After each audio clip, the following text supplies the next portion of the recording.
Why, hello there. Thanks for stopping by. You're about to check out an episode of the Freddie and Alyssa Show. But before you do, I wanted to remind you to subscribe to the channel. This way you don't miss any future videos that are coming. You can just click the link below. Boom, subscribe. You'll be all set. Now enjoy the episode. I almost forgot about these bad boys. Yeah, it really helps. This way we know our volume. If like this right here, for everyone who's listening, probably sounds really good. How about that? But if we were just closer, but I feel like if we were right here. But my energy, I feel if I sit back, I'm able to be a little more like this is probably more fun and energetic to watch rather than. So today, up here, I weighed myself after 7 days to gain 0.1 pounds. Okay, I do have to say that was all your fault. It wasn't my fault. Anytime we've ever tried to lose weight, you'll lose an insane amount the first week, and I just barely lose a pound, if that. It usually takes you around 3 weeks to start seeing results. And how many pounds did I lose this week? 2. How many did you? Gained 0.1. Here's the deal, though. For whatever reason, I mean, you usually are just massively can lose weight right away. And I just think it's water weight. I think it was the holidays. I really have no... It's the first time ever in our life. But I will say though, I didn't sleep well, and I remember waking up feeling just really bloated and not in the mood to weigh myself. But you were so excited that you forced me to, because I want to do it each month. Yeah. And but I've been good. Like I had no alcohol for the week. I had my calorie allowance. Yep. I burned especially the last 3-4 days, like 700 calories. Walking, moving, there's no scientific reason that would give me a 0 weight loss. So what I think is that I ate and drank like shit when my parents were here. Yeah, it's the holidays. For 10 days in a row. And I think when I weighed myself the morning of, that whole debauchery of 10 days hadn't hit me yet. Huh. And so it was kind of, I think my whole body's just getting used to it after that. Just getting back in the groove. Because we were eating lasagna and hot dogs and wings and beer, and we had a really good time. My parents were here, though. So much fun. But if you keep doing the right activity, it's going to, which you will, and it's going to continue to. I'll have a big week. I think maybe next week I'll lose like 3 or 4. I'm hoping, but I'm not going to weigh myself until February 1st. And as long as I lose like 8 pounds, I'll be happy. Well, you always lose weight quickly. Now that I'm all like, oh yeah, I lost 2 pounds, it'll probably just stunt. No, it'll be good. We're on it, and I think I was never big into New Year's resolutions with like weight loss because everyone does it. I like being different, and I'm gonna pick September or something different. Sure. But I will say, I'm less likely to mess up because I haven't cheated on my diet in 2020.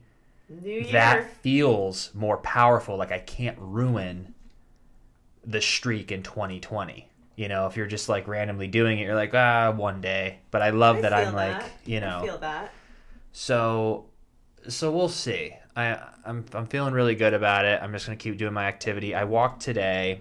I'm at and that's the other thing is like I never work out hard when I first start changing my diet. Anytime I go on these diets. Because you're already in a calorie deficit from what you're used to. Like I was eating probably 4,000 calories a day. Now I'm down to 2,000.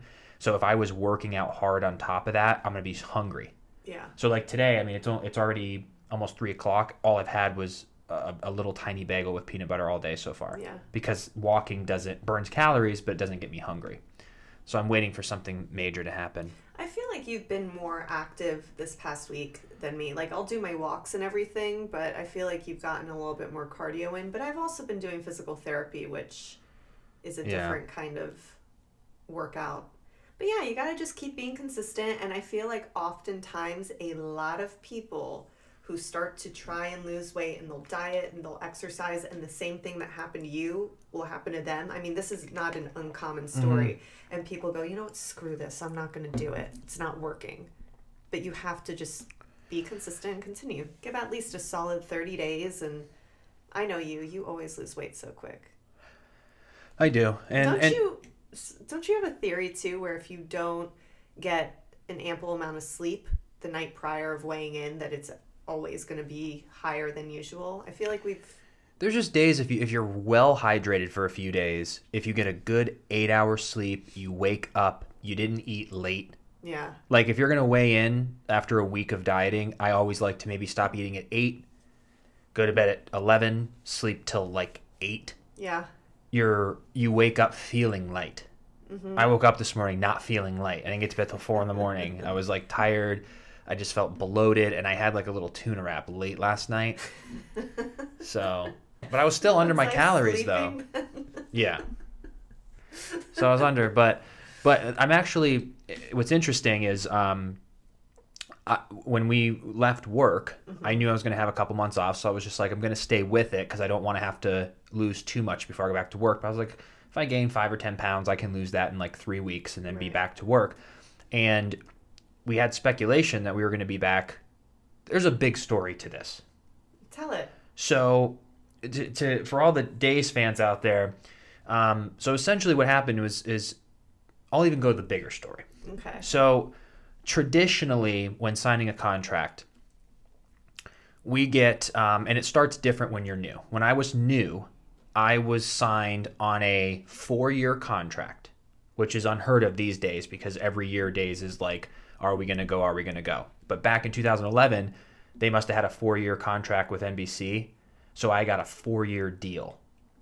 But in my first year, they give you 13-week cycles.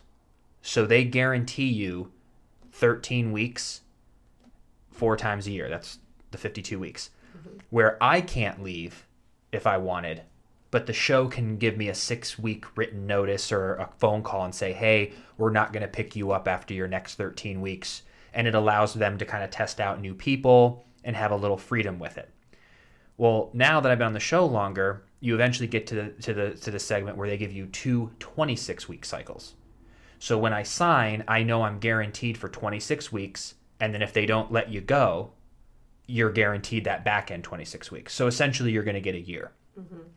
But what I never thought they could do, which because I'm still an amateur compared to people who've been there for 25 years, when we got a call in July, I was already past the threshold in the sense that I was like, I'm going to get this next 26 weeks. I didn't know they could extend in the amendment of the contract the first 26 weeks and just push it out. So they just extended my first, didn't renew the second, and didn't renew anybody else's second. And that's why we're all off the contract. But then the speculation started, well, when are we going to go back? Is it going to be right after Thanksgiving? Is it going to be Christmas? There has been 2 months, 5 months, this huge thing everywhere. But the one thing I stuck to is a little conversation that I had 3 years ago when I came back to the show. It was like the end of my first year, and my contract was up like January 26th. And I remember getting a call from the producer, and he was like, we want to renew you for another year. Mm-hmm. But before we do, we want to extend this year's contract 1 month so that it ends on February 26th. This way, your personal contract, Freddie Smith, is in the same cycle as NBC and Days, I believe it was. So maybe Days has a contract with, or NBC with Days or Sony, however that works. There was something significant about February 26th so that my contract and the show's is all lined up. That seems to be way easier than people's. Because another thing, if you think about a power couple like Will and I, if his contract's up, say, June, and mine's in September, what are you going to do? And someone's gonna leave, or someone's gonna, like, it's probably better for the show to have as many people as possible all on the same cycle. Of course. So in my mind, I go, there's a good chance we're not going to come back till February 26th.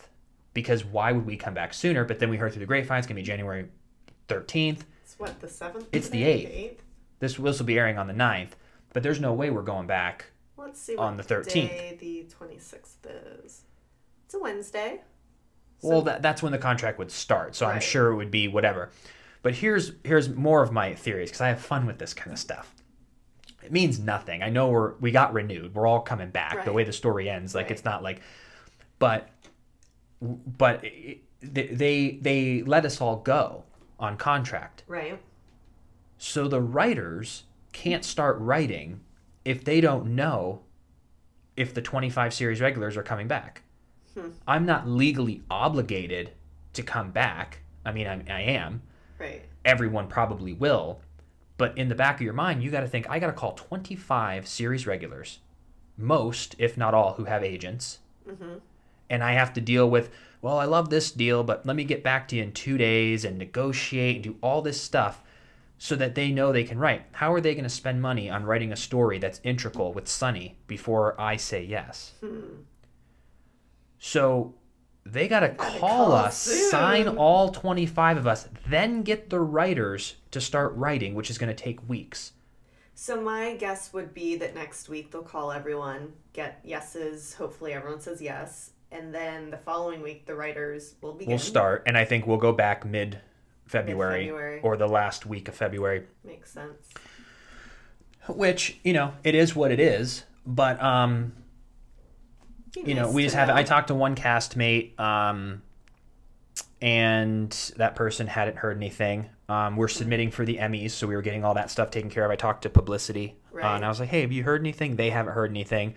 So it's nothing personal. It's just whatever's going on. But you're also in an interesting boat, though, because you don't have representation. You do it all yourself. So normally you could call your agent right now and be like, hey, can you see what info you can get? And they would kind of know. Feel things out. But I don't think they would let anyone know, though, because it's Probably just... not. But what's interesting is that we just don't know, because it just probably isn't either... they're not able to or whatever it may be, but there's so many people involved in Sony and NBC and in Corday and there's so much involved in us. Well, we're all employees, all the cast, all the crew. We're like, I mean, they obviously when those checks coming again. They have a master plan because they're a well-oiled machine. They know what they're doing and how to handle this. It's just you as an actor. You're just waiting by the phone because that's essentially what actors do. Yeah. Employees. So. Well, and that's how we, and that's the name of the game. That's how everybody we've been spoiled, because I haven't had to wait by the phone, but all the actors all our friends who aren't in soaps don't have a, they have those bouts of 3 months where you're waiting for the phone to ring. Man, that's got to just be, what a lifestyle, until you get to a point where you're okay waiting. I'm talking big time. But that's what I've always been doing ever since 2013 when we did the web series, and then everything we've done since is all because I cannot, if and when Days is ever done, just sit around and get one call every 6 weeks from my agent to go out for a 39-year-old dad from Texas. And I'm like, I'm not really 39. They're like, just go see the casting director. You never know. Yeah. But I don't really do a good Southern accent. Oh, let me hear it. Down here in Texas, we got our, that'll work. Just go see them. And then I go there. They're just like, he was great. He was just a little young. Obviously. But I will say that theory worked on my first role. I went in for, what was the show called? Something 23, maybe? Was there something called 23?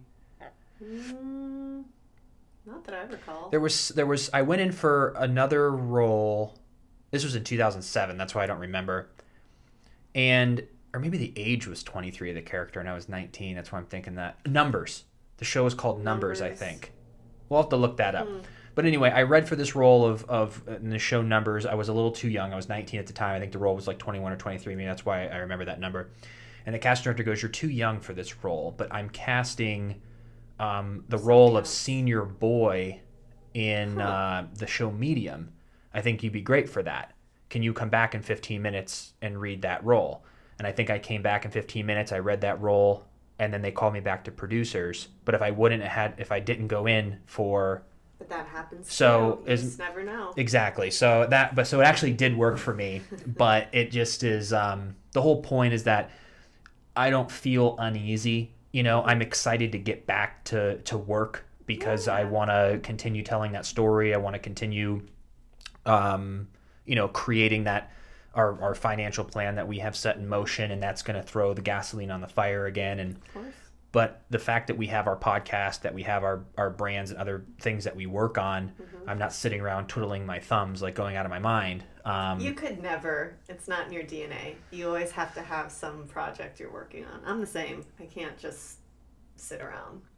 No. Well, we have the capabilities of actually doing that these days. I know. 30 years ago, you couldn't really do anything. We have the capability of doing that. So, but anyway, so yeah, everything's all good. And it's going to give me some extra time too, because I really want to be able to do some shirtless scenes, and I want to get in shape. So it's like, even if it does take another 6 weeks, it's just going to be that I'll be that much more ripped the longer I wait. Not that shirtless scenes will be right away. But that'll be really good to give me some time and yeah, buddy, and be done with that. So, well, we will keep everyone updated on that. Well, yeah, I'll do a video as soon as I hear. It'll be soon. Yeah, it's got to be soon. So, have you heard about Prince Harry and Meghan, the Duke and Duchess? I have heard. I just never. I've never really kept up to date. I know that there's always like the wedding and the babies, and it's on every People magazine cover and over the years. But well, so they're stepping down from the royal family, and they publicly just announced today that they're going to be spending time in North America as well as Britain. So they, I guess, want to be financially independent. And I think they're just trying to be a progressive couple, knowing that he's sixth in line. Like, it's probably not going to happen. I think it's been a lot of stress on Meghan from what I was reading. Yeah. It's a lot of pressure to be in the royal family. He even was quoted one time saying, I don't know if I'll ever find a woman who will want to marry me, because there's so much pressure being in the public eye in that stature. But I wonder what their responsibility is. Like, the public eye in what sense? I mean, I think it's like 10x from anything. They're just mega famous. Yeah. Like mega. But I guess that's what the research I would love to do. And we'll see as this unfolds too, because I only saw like one little clip of it. Is what their day-to-day responsibility is at that level. Sure. Like being sixth in line, like what that is. Because I remember hearing like Meghan was feeling like the pressure of it. Yeah. And I can only imagine what that 10x, and also too the population difference too. Like, you got to think about how famous, they're world famous. Yeah. That must be being in the paparazzi. And then the thing with the financial independence part, which I never realized, was I think all of their lifestyle is funded by the public. Yeah. And that's why they want to know everything about the baby, the wedding. And then when, I guess, Meghan was pregnant and gave birth, everyone got so mad because they didn't publicly say that much about it. And everyone who lives there is like, well, we're paying you, so tell us what's crazy. Good. That's intense. But for them to go financially independent, it's not like they're just have an apartment and a car and they have baby clothes. Like, they have, I don't know the figure exactly, but think of the security that they would need to hire. And, well, so what's crazy is Meghan, obviously, she was an actress before. She was on Suits, and she was a blogger. She had this huge lifestyle blog. She started in 2014, and it was called The Tig.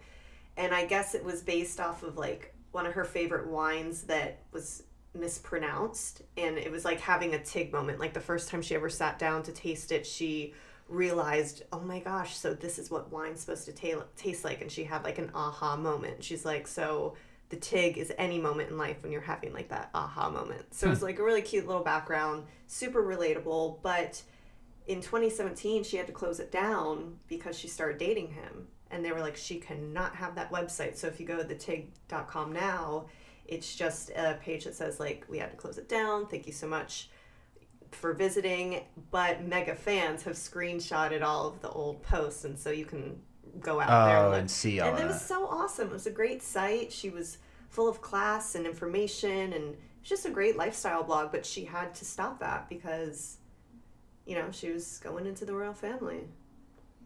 Yeah, it's got to be super interesting. Like, I'm more fascinated by just how their world, like, we all share this planet. We all share mostly the same rules of humanity and right and wrong.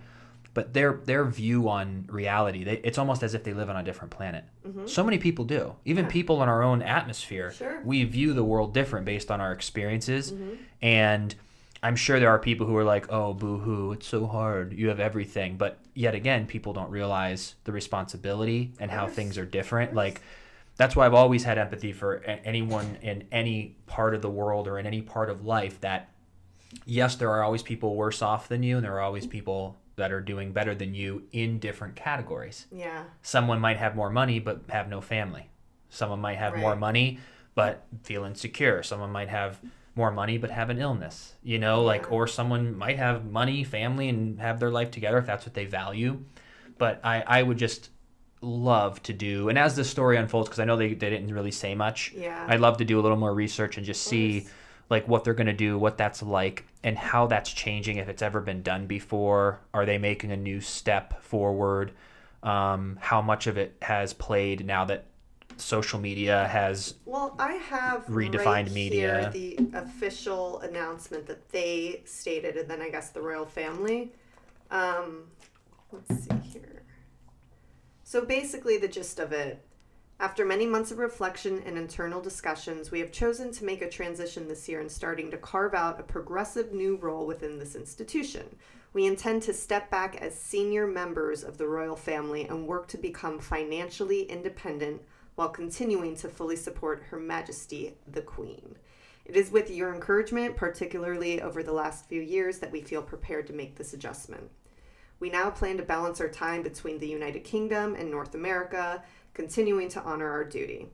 This geographic balance will enable us to raise our son with an appreciation for the royal tradition into which he was born, while also providing our family with the space to focus on the next chapter, including the launch of, I think it was their charity that they were mentioning, but just ended. So that was from them. They're going to launch a charity. I wonder how many lawyers and people that had to go through. Oh, that was God. So humbly politically correct. Like, I wonder what the real, if they didn't have to go through that, what it is.